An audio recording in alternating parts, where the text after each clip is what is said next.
Good afternoon, everyone, and welcome to our eco-series, Listening to Long COVID. This is brought to you by Health Confianza, a collaboration between the UT Health San Antonio and the San Antonio Metropolitan Health District. Please note that we are recording this session so we can share related, but your names do not appear in the recording, nor does anything listed in the chat. I am so glad to see you, and I hope you and your family are doing well. My name is Raquel Romero. I'm a physician by training, and I'm going to be the facilitator for the ECHO session today. We have some announcements from the ECHO IT and the audio and video connection. Please stay muted unless you are speaking. These sessions are allowed for closed captioning. You can have access to that function by navigating your Zoom window and go to the bottom where it says closed captioning, show caption, and you can click in the more menu. If you need assistance or if you have any questions regarding your connection or your audio, you can always send a chat to the ECHO IT, or you can send a private message to the ECHO IT. I invite you and encourage you to use the chat function during the session today, so you can add your comments, your feedbacks, and your perspectives during the session today. And if you're able and comfortable, I would like to invite you to join us by video, especially in the discussion part of the session. And to help with our attendance, I would like to ask you if you please type your name, your credentials, affiliation, and email in the chat function. Again, this is for our registration purposes. And please remember that no personal health information is allowed when discussing cases and scenarios. And we're very excited to announce that this series provides the free continuing education credits for physicians, physician assistants, nurses, pharmacists, pharmacist technicians, and social workers. Certificate for participation for community health worker that counts as a no accredited CEs. And toward the session, the end of the session, you're gonna receive information in the chat. Please go and click the link, and you're gonna, once you complete the survey, you automatically receive the certificate. You also receive an email so you can reload the certificate in another time. This link is gonna be closed at 5 p.m. this next Tuesday. For those that are new for the ECHO, welcome. ECHO stands for Extension for Community Healthcare Outcomes. This is a model of lifelong learning and telementorship that connects healthcare workers and providers to create a community of practice and learning. This is a very special space, so we can share resources, challenges, and strategies that we can support each other. This series, Listening to Long COVID, explores the effect of long COVID and share management strategies, including complementary approaches to deliver care. To learn more about the ECHO sessions, please check our website, and you want to learn more about the sessions. ECHO is all teach, all learn environment. So with that, I would like to continue with the introductions for our team, for our Confianza team, and I would like to start with Dr. Rosenfeld. Hi, good afternoon, everyone. Jason Rosenfeld. I'm assistant professor in the Department of Medicine, implementing director for Health Confianza, and I'm excited to share this space and time with you again today. Thank you very much. Dr. Barnes. Hi, I'm Niall Barnes. I'm professor of pharmacy at the University of the Incarnate Word, the crosstown rival, but we don't rival here. Happy to be with y'all once again. Thank you very much. And I would like to say also thank you for the whole team to make this session possible. And I would like to invite now Dr. Bergen to introduce herself, and then she is the moderator in our session today. Thank you so much. Welcome, everybody. It's wonderful to be here with you. My name is Ruth Berggren. I'm an infectious disease specialist. I'm also a professor of medicine at UT Health. It's delightful to be here at really what is our final session of this series called Listening to Long COVID. And this is a special one in which we'll be examining the role of faith in coping with suffering and as an aid to healing. The last session that you attended looked at the arts, and there was a strong emphasis on the importance of narrative and storytelling and listening to the stories. And we have with us today an exceptional panel of experts who really are going to teach us a lot about communicating effectively and empathetically with patients whose faith may influence their interactions with the healthcare system. And they're also going to help us understand more about the role that faith plays for some in health and healing.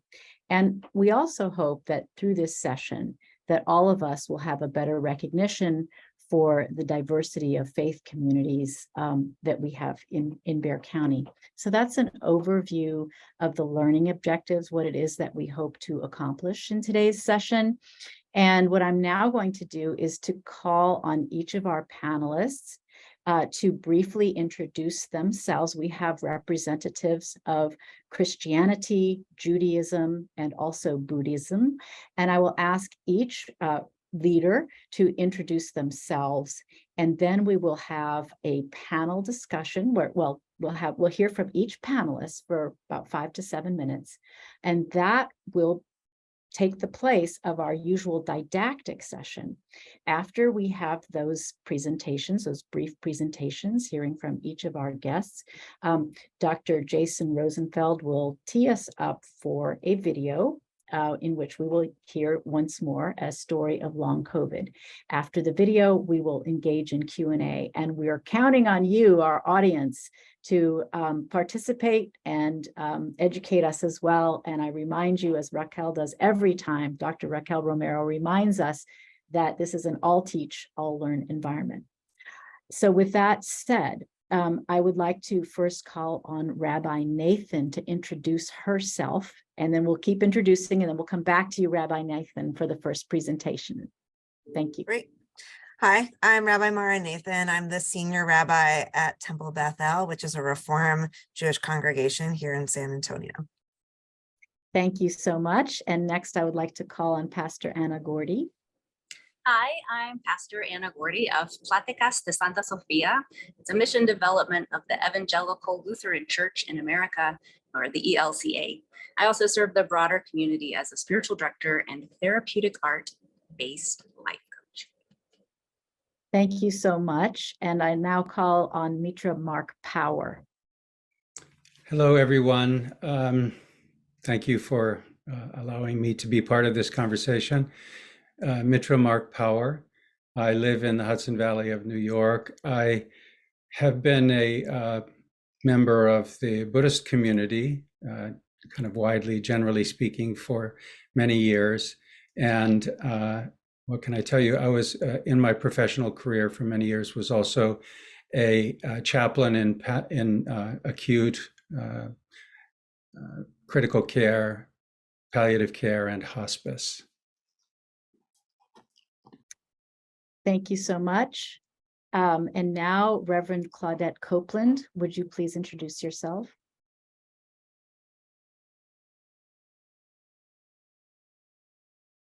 I think you're muted. Grace to you all, peace from God today. I am Claudette Copeland, the founder and director of the Women's Educational and Healing Retreats, Pastor Emerita at the New Creation Christian Fellowship, former Air Force chaplain, and former chaplain in several hospital contexts, Association for Clinical Pastoral Education, and glad to be here today. Thank you for including me. Thank you. I don't know about everybody else, but I just feel better hearing each of these people tell us who they are. We're so glad to have you with us, and we're looking forward to the messages that you have to share. So without taking up any of your time, I'm going to go straight to Rabbi Nathan. Thank you, Dr. Berggren. So I'm going to talk about faith in Judaism and then connect it to healing. And of course, this will be very brief, so be in fairly broad strokes. But I think that the concept of faith is complicated and also takes many forms in most religions. And in Jewish practice, there is a greater emphasis on behavior and action more than there is on belief. So to be a good Jewish person requires that you follow God's commandments, but regardless of your level of observance, this always includes an emphasis on ethical behavior to those in your family, your community, and the world. And that includes human beings, animals, and the earth as a whole. The only declaration of faith in Judaism is a prayer called Shema, which is a declaration of belief in only one God. So that, of course, is the idea of monotheism, and that really originates in Judaism. But many people still look to God as a source of strength and healing, people may not believe in Judaism that God will actually heal them per se, but they might feel that God's presence brings them comfort and gives them hope. So for me, one of the key theological concepts in Judaism that relates to our conversation this afternoon is the idea of human beings being created in the image of God, what is called in Hebrew, B'Tselem Elohim. And this means that we should act as God would act. It might also mean that, like God, we have special powers of discernment and awareness that other creatures on earth do not. But it also means that there is a spark of God's holiness in everyone, so that everyone needs to be treated with honor and respect. We attempt to honor all others as holy beings, just as we would like to be seen as special and holy beings, human beings. And in Judaism, knowing others are praying for us brings us comfort. So some Jewish people may feel that people praying for them will heal them, but regardless of whether they believe that or not, most Jewish people will find comfort and strength in knowing that there are people who are praying for them. So there are different traditional prayers for healing that can be said at bedside or in a congregational setting. Most congregations have a healing list that they either read out loud or is referred to and shared at the worship service. And that gives people in our congregation the opportunity to either have their name on that list if they would like to have prayers said for them, or sometimes people will put family members on that list because they want to keep that person in their thoughts and also want other people in the congregation not only to pray for them, but also to support them as they're going through a challenging time, supporting someone that they know who is suffering. And there is also a practice of reading a specific group of 36 Psalms that are focused on healing. Sometimes there are groups that will gather together to read these Psalms when praying for a specific person that is ill. Sometimes there are groups that meet regularly and they'll ask other people to contribute names of people that are ill. And so they'll pray on their behalf specifically by reciting these 36 Psalms. But in the end, the physical presence is always the most powerful. And so whether you're a rabbi or another clergy person or someone in the health profession, being present and listening, not trying to explain things away, whether from a medical or a theological perspective. Jewish people don't necessarily believe that God has a plan and that will not, to say you're suffering is for some greater purpose is not something that resonates with Jewish people. But being present to listen, to honor that person's reality as they're experiencing it is going to be the most powerful and healing way that someone can be present. And also treating them like a whole person, not only their symptoms, I think is what provides them with the most comfort and healing, knowing that this is part of what they're experiencing and not necessarily who they are. So that's just a little bit about what Judaism would have us think about when we're trying to offer healing and compassion to those who are suffering. Well, you packed an awful lot into a few minutes, Rabbi Nathan, but it all made so much sense. And I really think that these are helpful things for us to understand about Judaism, whether we are in a healing role ourselves or whether we are somebody that is supporting someone who is suffering or whether we are that person who is experiencing suffering. So thank you so much for your perspective. And we turn now to Pastor Anna Gordy for your perspective. Thank you. And thanks so much for having me here today. I really have enjoyed this opportunity to think about faith and healing in a different kind of way. I want to talk about two things that impact healing today. The value of prayer, which Rabbi Nathan just spoke about a little bit, but also the historical harm that our medical and faith institutions have created and how all of that kind of ends up being a big soup that we are slogging through to reach someone who is suffering. To paraphrase both Soren Kierkegaard and C.S. Lewis, prayer doesn't change God, but it changes us. In other words, for our purposes, prayer may not shrink a tumor or amend a broken bone or alleviate breathing difficulties, but it does create a pathway for healing. There have been tons of inconclusive studies about prayer and its benefit, but what we do know from multiple studies is that those patients who have a robust faith or spiritual life tend to heal better or to have better mental health while healing than those who don't. The same study, which I think is from Indian Psychiatry Journal from like early 2000s, I'll put that in the chat if I can find it in just a minute. But the same study goes on to designate prayer actually as a kind of specialized meditation, acknowledging that meditation does have a measurable positive impact. So what I'm learning in my spiritual direction practice is that particularly in traditions with prescribed prayers like Islam or Judaism or liturgical Christian traditions like Catholicism or Lutheranism, those prayers become a lifeline in times of distress because they evoke an immediate, almost ritualistic meditative response to trauma or anxiety. And so I'm a storyteller, so I want to tell you a story. I was at a Target in Seaside, California. I was returning from a campus ministry study at California State University of Monterey Bay. And I decided to stop for milk so I didn't have to deal with that in the morning. I had on my clerical collar, so it was a visual identifier as a faith leader. And I had just walked through the doors when the alarm started to go off. The doors sealed themselves and an announcement came over the intercom, code Adam. A child was missing.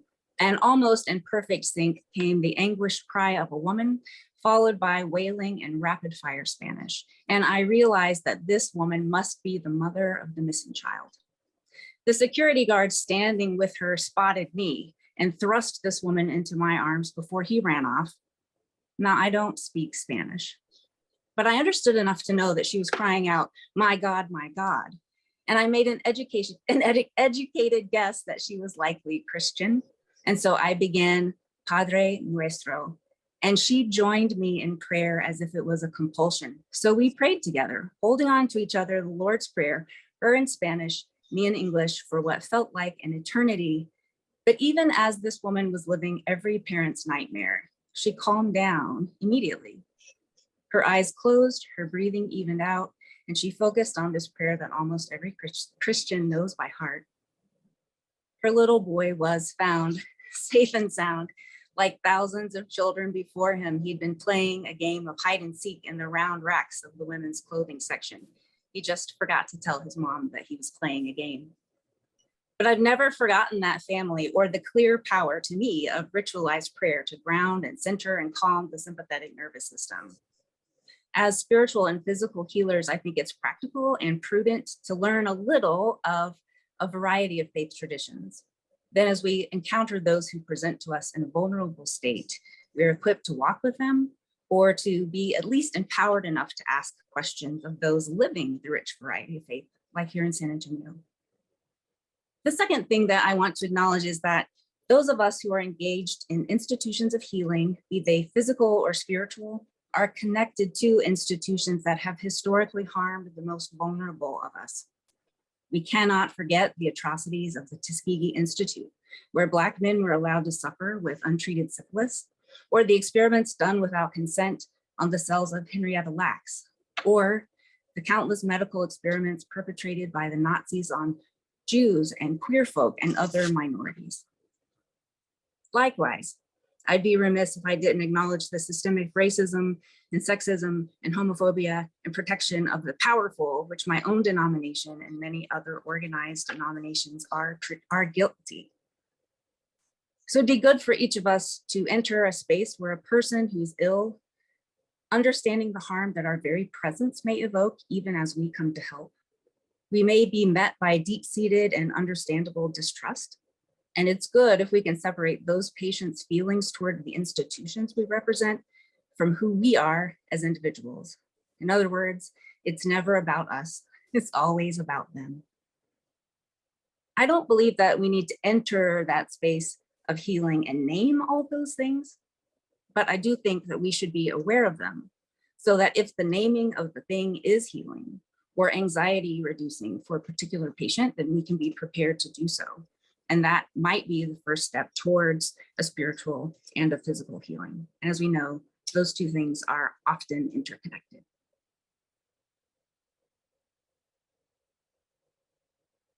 Thank you so much. So much packed in there. Can I just tell you, I was that mom, except I wasn't speaking Spanish. Me too. I had a little boy who got lost in the racks of a women's clothing store, and it was the worst feeling in the world. So many important observations. Thank you for what you have had to share. And we turn now for the insights of Mitra Mark Power. Thank you very much, Rabbi and Pastor. Really appreciated your specificity in your presentations. And what I would like to share with folks today is a little bit of experience, I think, first. And in keeping with what has been shared already, the word presence has been mentioned in both presentations. And I think there is nothing more powerful or more important than being present at the bedside or in conversation with someone who is suffering with any malady. But here we're talking about long COVID, where there may be a tendency to dismiss some of our patients or even family members. This, oh, you're just making this up. And being present contains a very important element. It usually means we have to be a little bit still. We have to stop something else in order to be present to what's before us. And really at the heart of it is listening. And I know that busy providers are really stretched to be able to fit into their days, into your days, all that is expected of you. And so this presence practice that I would like to offer can be effectively utilized inside of a minute. And it's relevant here because from the Buddhist perspective, in our heart of hearts, we are pure. And that purity could be said to have two aspects. Wisdom, great wisdom, and great love and compassion. That is our essence. And in our lives, from the Buddhist perspective, it is inevitable that we will meet with suffering. It is inevitable that in birth there is suffering. As we grow and age, there is the potential for suffering.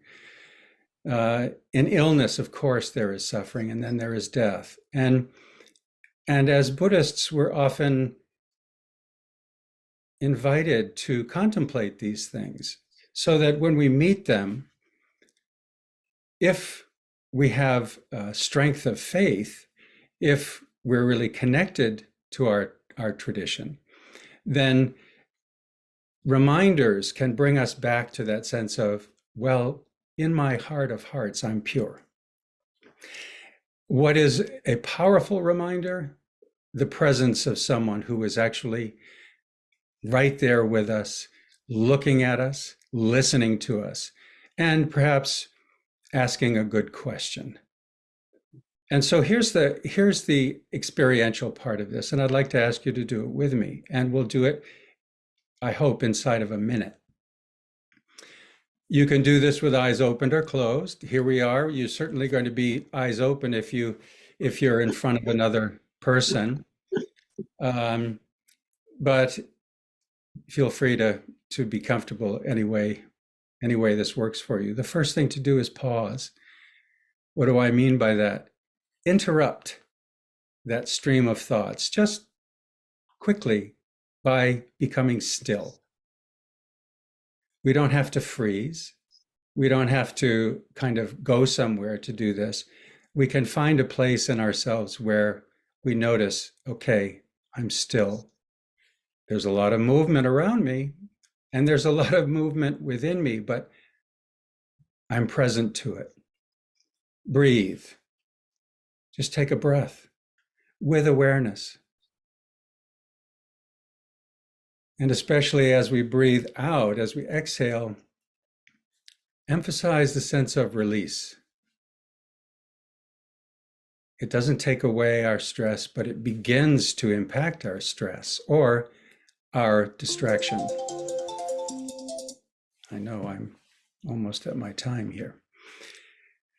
Third, listen. You can listen for 15 seconds to the response to your good question. And you might at the end, if you know that this person is Buddhist, you might take the gesture of prayer, which is, as you might see in the screen that I'm holding. The gesture of prayer is a universal symbol in Buddhist communities. It represents the lotus bud. The lotus grows out of the mud, and it blossoms as an expression of purity. Across all Buddhist traditions, this gesture is an acknowledgement of recognition. So even if that's all you do, when you've learned that this person has a Buddhist faith, this is seeing, hearing, and valuing. And thank you. Maybe we have more to say later in the program, but thank you very much. Thank you so much for that, Mitra Mark. We're very grateful. And we turn now to Reverend Claudette Copeland for your insights.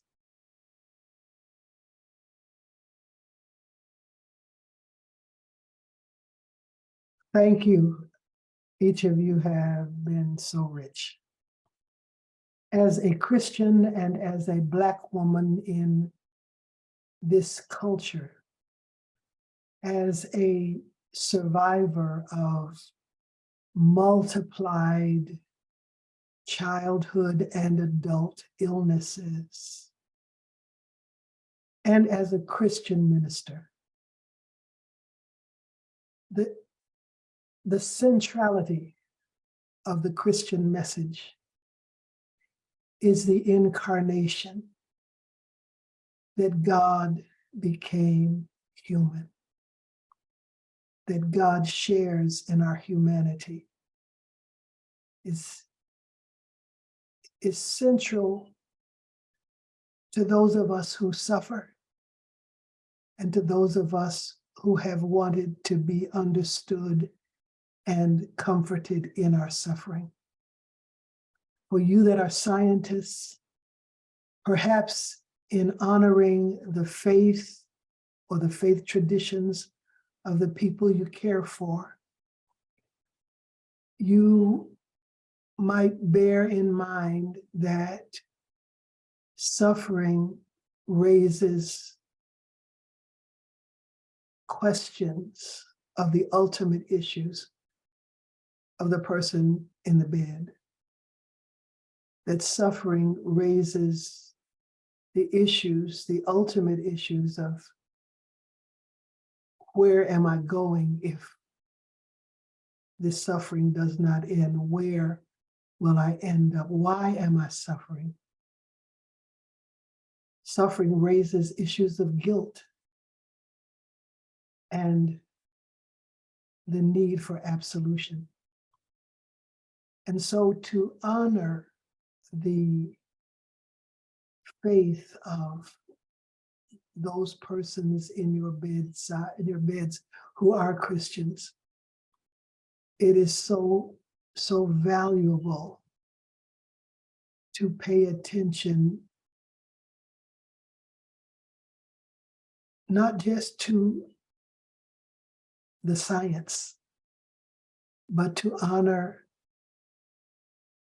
the truth that our scriptures teach us, that Jesus was a God who healed, who was on the side of healing, who cares about the work that you do to heal those who suffer. And yet, the God who himself partook in our sufferings, in the centrality of the cross, who knows intimately and who cares profoundly about those who suffer, and who is, as everyone has said in their own way, who is present through our suffering to heal the body, and if not the body, to heal the spirit and the mind and the soul. And so for those who care, for those who care for the sufferers, honor the faith, because as we believe, the spirit of a man sustains him in his infirmity. Thank you. And as Mitra Marx said, maybe we'll say more about that later. Thank you for listening. Thank you so much, Reverend Copeland. I just wanted to give a pause before we segue into the video presentation to allow members of our group to respond with questions that they may have or observations about what we have just heard. So I'm going to make a little bit of space for that to remind you all that this is your time, and we welcome your comments and your questions.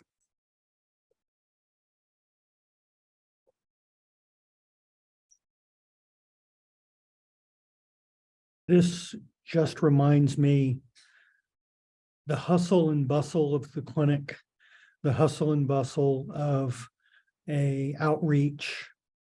Sometimes we forget to pause and think about the patient's perspective of things.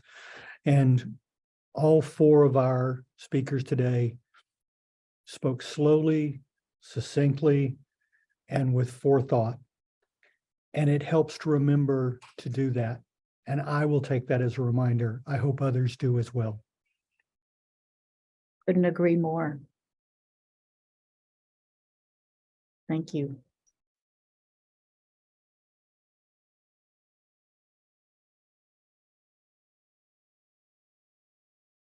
You can share your thoughts, you can raise your hand, or you can put your comments in the chat.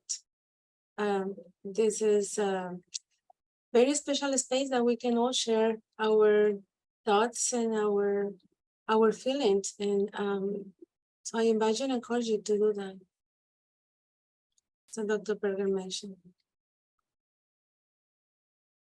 I wanted to make a comment. Yes, Lori, thank you. So I'm in remission from cancer, and I don't know what I would have done if I was not if I did not have faith in me, in me all the time, because that's what carried me through my experience and gave me that comfort, and I felt like I was able to come to this state of being in remission due to the peace that I felt, even going through all of that I went through. And then my daughter also being diagnosed and with cancer, and she had fallen out of the religious activities, and then had come back, and before she was diagnosed, and that carried her also through her own personal experience, and myself, to go through this experience. Unfortunately, my daughter ended up moving to heaven, but during that time, that it brought us peace. And I just don't know how people that do not have faith can manage situations like that. So yes, I just wanted to say that that's something that we need to find it for ourselves and for our community to help them. Everybody's trying to find, a way of not suffering, but, like it was mentioned before, suffering is part of life, and it makes us stronger. Thank you. Thank you for sharing those. And those thoughts are important to make us stronger to go through that situation. Because there are things that we cannot avoid. Thank you for sharing those. Dr. Reverend Copeland. I'd like to ask our listeners, whether you're a physician or a medical student or one who sits by the bedside of the sick, in what ways has your own suffering informed you and made you a more caring practitioner? Or in what ways has your suffering distanced you from entering into genuinely caring about those who suffer?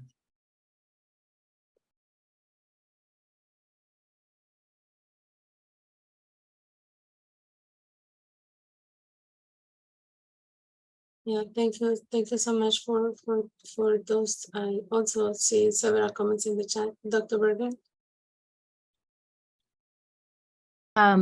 Yeah, so I see something from Sharon who says, I always try to remember when working with patients, loved ones, whether family or friends, that we as humans are more than just physical. We are body, soul, and spirit, and that it is important to bring healing to all aspects of the people that we care for. So thank you, Sharon Bosemans.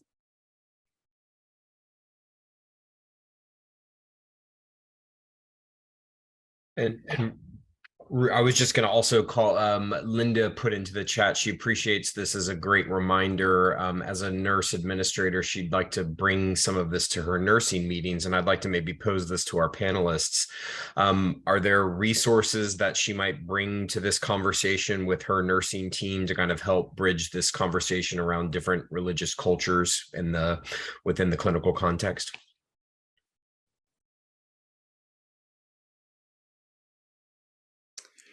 I'm just going to jump in here and offer a generic response to that.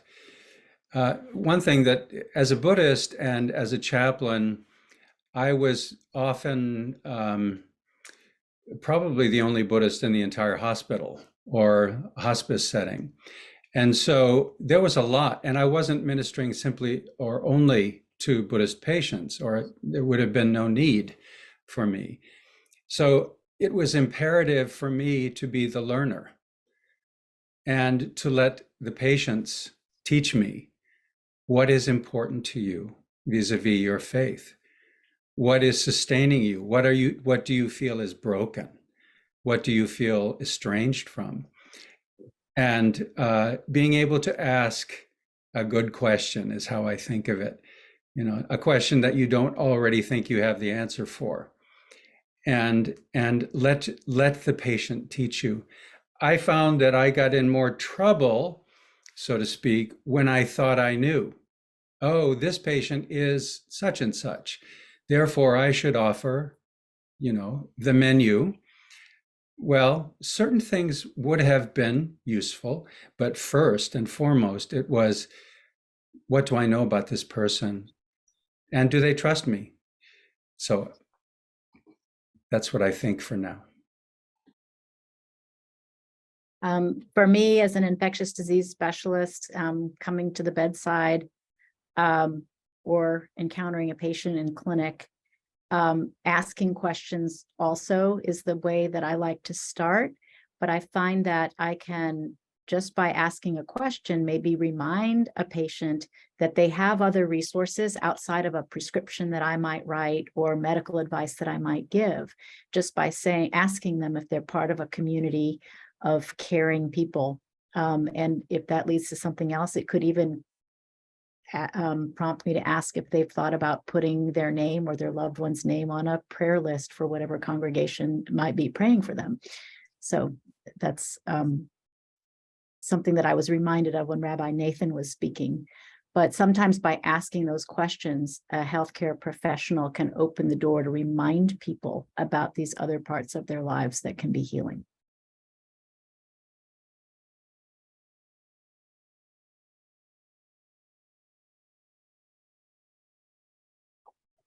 Is there another comment, story?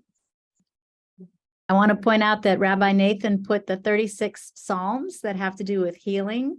So thank you for those. And people can kind of copy paste that, or we typically send things out to our audience afterwards. And so that we'll capture that and send it out. I'm going to pass the moderation to Jason Rosenfeld at this time, who's going to tee us up for the video. Yeah, thank you. And I'm hoping that as we take time, as Mitra Mark Power mentioned, to be present with this video, this case, the story that we're going to have, keep thinking about your questions or comments that you would like to bring to this expert group of panelists.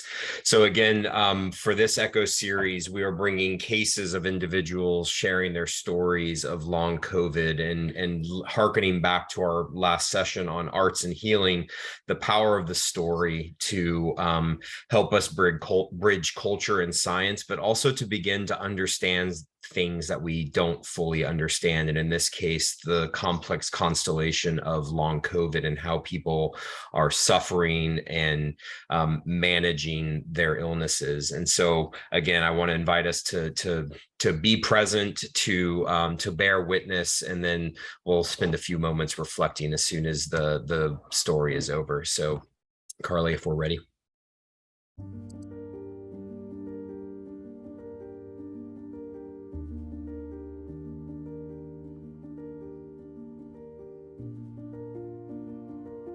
It's definitely been a stigma when we go to any type of healthcare provider.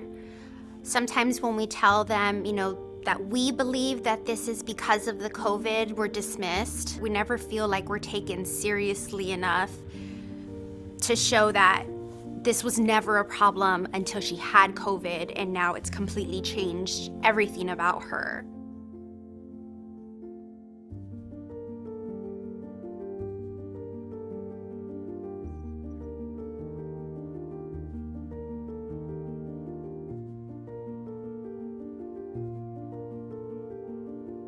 It became very debilitating. She couldn't walk, she couldn't see, she couldn't be in any kind of light. She didn't have really good balance, and the pain was so excruciating that it was making her nauseous. At that point, when we took her to the emergency room, they admitted her right away after a neuro workup because they said something just didn't seem right, and they wanted to get her under observation and test her for COVID again, and then of course like meningitis and some neurological stuff that was going on. While she was in there, they did a spinal tap, and her pressure was very high, her cerebral spinal fluid pressure, which we didn't know anything about that. At the hospital, they diagnosed her with this brain disease called idiopathic intracranial hypertension. So she had to have a total of 3 lumbar punctures to relieve some of the pressure. And it wasn't until I joined a support group for spouses of people suffering with IIH did I come to the realization that about 90% of the spouses who had IIH had COVID a couple months prior to. Since then, she got diagnosed with aphasia, verbal aphasia, which now affects her speech. She had an amazing job, but 90% of her job consisted of her speaking. So she had to find a different job, which was very hard on us as a family, just financially and mentally and emotionally. She had been at her job for 9 years, so she felt she lost a sense of who she was, and we're still trying to figure out what our new normal is, because since she's had COVID, it's completely taken over our life.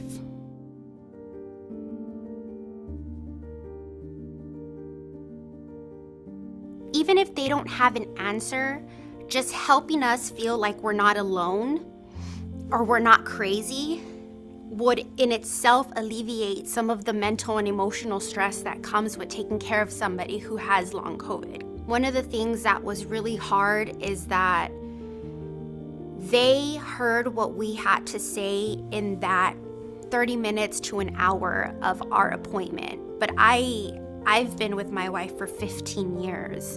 And so I would try to advocate for her as best as I could. And it was hard because I, more than anybody, knew that she was sick and that this wasn't the woman I married. She wasn't herself. She was constantly in pain. She couldn't drive. She couldn't speak. She needed help going to the bathroom. She lost all sense of independence, and it was really, really scary. And there was no doctors that were willing to just listen to us. And so to this day, we're still trying, but we have an amazing support group that helps us. But no doctor has said, you know what? Tell me what's going on. How was your wife before COVID and how is she now? Not one doctor has done that for us.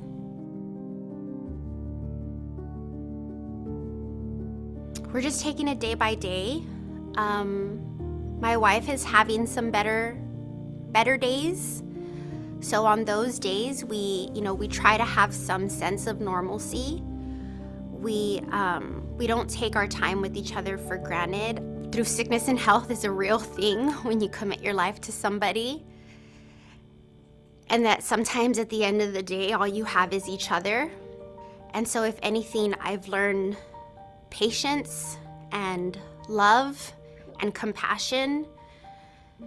And most of all, just knowing that everyone is fighting a bigger battle that other people don't know about. You never know what somebody's going through. And how truly huge this pandemic was for so many people and how many lives it changed for so many people. And we're still trying to figure it out. I think I've learned more than anything that you have to advocate for yourself and for the people you love because no one else is going to do it for you.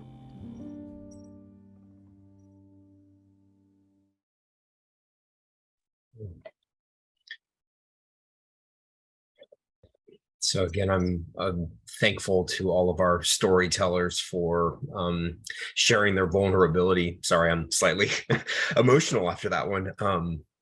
And sharing their stories with us. Any immediate reflections, reactions, themes that you've heard from this story or from the stories we've heard over the course of this six section echo that anyone would like to highlight today?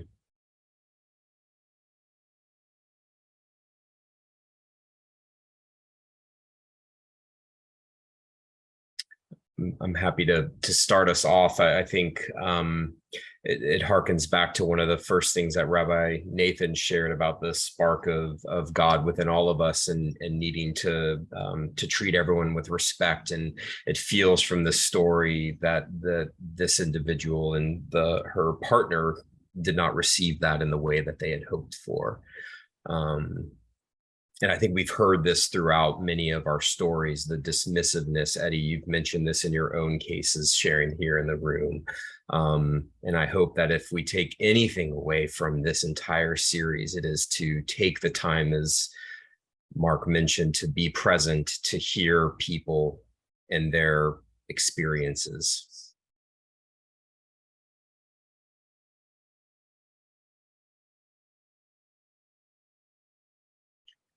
Anyone else like to share thoughts, reflections? One thing she shared with this going through the medical piece, it's very clear to me that she understood as well as many, actually better than many more patients do, about causality and connection, and yet she was still dismissed. And we can't say there's a causal link there, but it sure points toward one, and she understands that. And I think those patients that come through that are thoughtful should remind us that the people who don't have the training in healthcare and science, we sometimes have to make those connections for them, or I should say with them. And she did those connections by herself and was dismissed. And that is truly unfortunate. And then the rest of us in healthcare can learn from that. The reason that I raised the question that I did about the ways in which one's own suffering can be informative as a caregiver. I was 12 years old, and I was back in the 60s, late 50s. I had tuberculosis, and before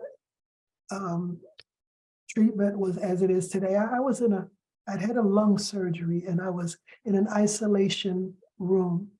And I can remember post-surgery, 2 nurses coming to my room, gowned and masked.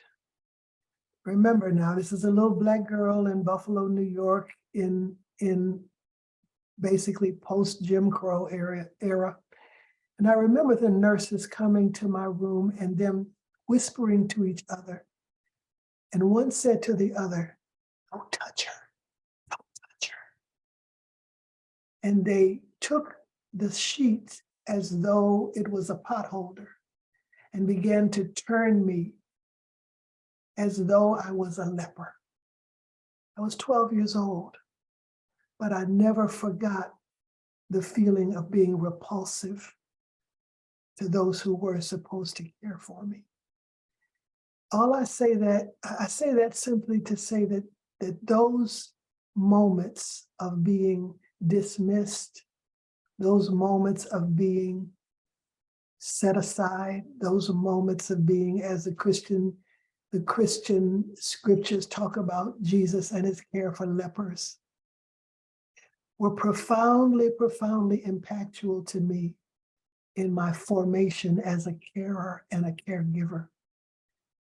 Please don't overlook the fact that, as has been said by our panelists, that the experience of those who you care for and your own experience can be of profound value in learning how to care and learning how to honor the suffering and the questions of those who are looking to you to help them get well.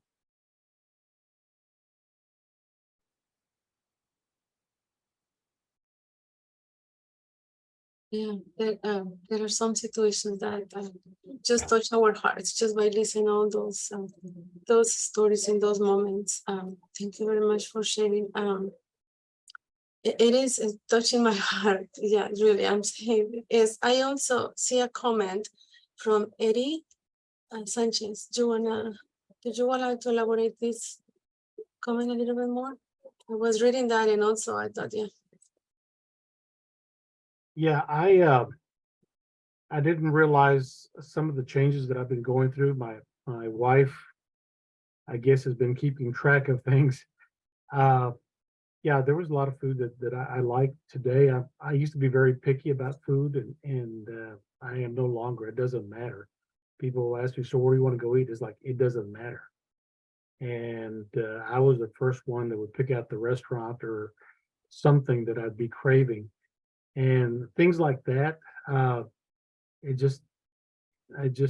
taste buds aren't the same. So I found that I've had a lot of changes that I've begun to realize myself, but did not realize that my wife had begun to take notice of. So, and those are just a few things. I mean, there's other things that things that used to bother me, just maybe I'm a little, but things that didn't used to bother me are really have changed. So those are things that I've seen, but thought that nobody else was paying attention. And that question that young lady said that no doctor asked that question, what was she like before COVID?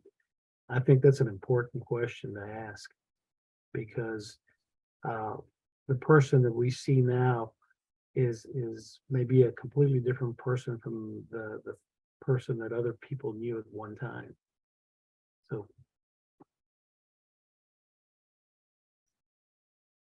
and I'm sorry, one more thing. As a chaplain, one of the things that I really found out that really helps people as I meet with them is to reach out and touch them. Sometimes the words don't need to be there. I mean, sometimes the words get in the way, as that old song used to say. And so sometimes just touching somebody, being there with them, may be sufficient for them at that point, and helps them to open up later. And this is something that really all the theological training doesn't talk to you about, but the wife, the woman in my life, and even my own mom would do that so efficiently, so effectively. Yeah. Thank you, Eddie, and thank you, Dr. Reverend Copeland, for sharing your story as well. Ruth, I noticed you unmuted. Did you want to share? Well, I was just going to comment that in our medical training, we're kind of cautioned about touch. And there's a lot of nuance to when is touch necessary for physical diagnosis, and when is it optional and when might it be taken the wrong way. And you learn as you go. But I had a very recent experience at the bedside within the last 48 hours where I was evaluating a patient who was very immunocompromised, organ transplant person, and his wife was at the bedside, so anxious, taking notes about everything, writing down everything I said. And at some point, and I was standing next to her, and at some point I said something just kind of a little bit slightly funny to her, and I kind of nudged her, just this tiniest little nudge. Oh my gosh, her body language changed, and she just all but, hugged me. It's like I opened a door. All I did was kind of nudge her with my shoulder. So much of communication is between human beings is nonverbal. And yes, we can get into trouble if we misuse the power of touch, but as we learn from experienced people like the teachers that we have here with us today, we can begin to recognize when the power of touch is an adjunct to healing, and it helps us communicate our intention and also make our presence more palpable. Yeah, thank you, Ruth. I think we do have time for one more comment or question, if anybody has one. Any additional reflections from our panelists? Including things you wish that doctors would remember. I wanted to share something that y'all just reminded me of. A good friend of mine is a pastor in the Navy, and he spent Ash Wednesday, which is a big holy day for us, in the hospital. And the chaplain who came in was Muslim.